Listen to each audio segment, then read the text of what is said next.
I'm Julie Peters, and today we're going to do a little yoga sequence that you can do if you have arthritis, and specifically for ankylosing spondylitis.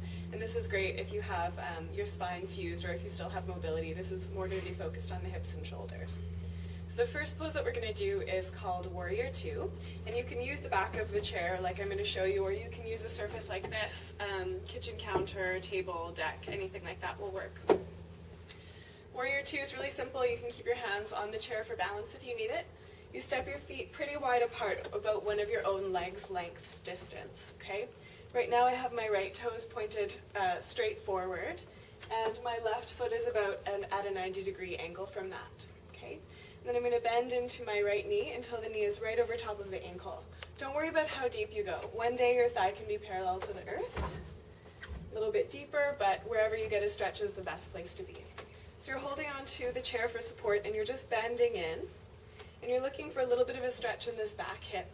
So to help to optimize that, you're going to straighten this back leg, engaging the quadricep, and you can engage your glute in the back as well. Try to keep your hips level so you're not tipping forward like this. You just come straight up and down until you feel a stretch. If you're comfortable, you don't need the chair. You can reach the arms open like this. When you're ready to switch sides, you straighten the front leg, turn the toes parallel, then turn the other toes out, bend into that knee, and look for those same alignment cues. Finding the hips relatively level, it doesn't have to be perfect. You can use the chair for balance, or you might open the arms up. Be aware that your knee is right over top of your ankle. It's not dipping in towards the chair. It's kind of along your second toe line. So that's the first pose. We'll come out of that and you can do a little heel toe to come back together. I'll show you Warrior One here. I'm just going to use one hand for balance. This one's a little bit more complex. If you do the Warrior Two first, it will be easier. Similarly, you step your feet apart. Right now I have my left leg forward, toes pointing straight forward, and my right foot is at about a 45-degree angle. I like hips distance between my heels so that my hips have some room. You can do it with the heels closer, but it's quite a bit more challenging to get the stretch into the hip, so give yourself some space. Again, I just have my hand here for balance. And again, I'm going to bend into my front leg until the knee is right over top of the ankle. We're trying to stretch out this back hip still here, so you're going to work on tipping the pubic bone up in towards your belly and bending in, still straightening that back leg as much as you can. This is actually easier if your spine is fused. You don't have to worry so much about dipping forward in the low back, which lots of people do. Your tailbone is drawing down a little bit and you're just getting into the hips.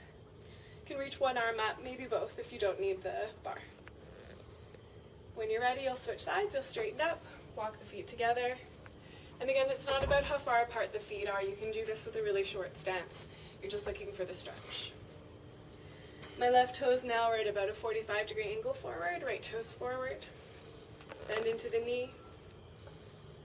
Just looking for that stretch. So your hips are squaring forward. Again, doesn't have to be perfect.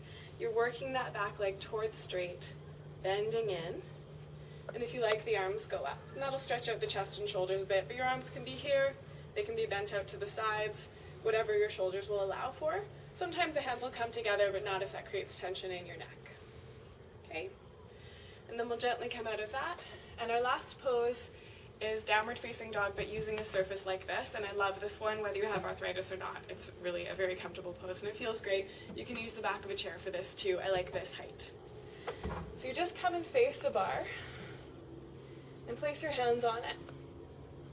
You start to walk your feet back and let your chest come down. So you want your feet to be parallel pretty much. They can be hips distance apart or so. You can have a bend in the knees. Check in with what's going on in your spine. And then you just press down with your chest.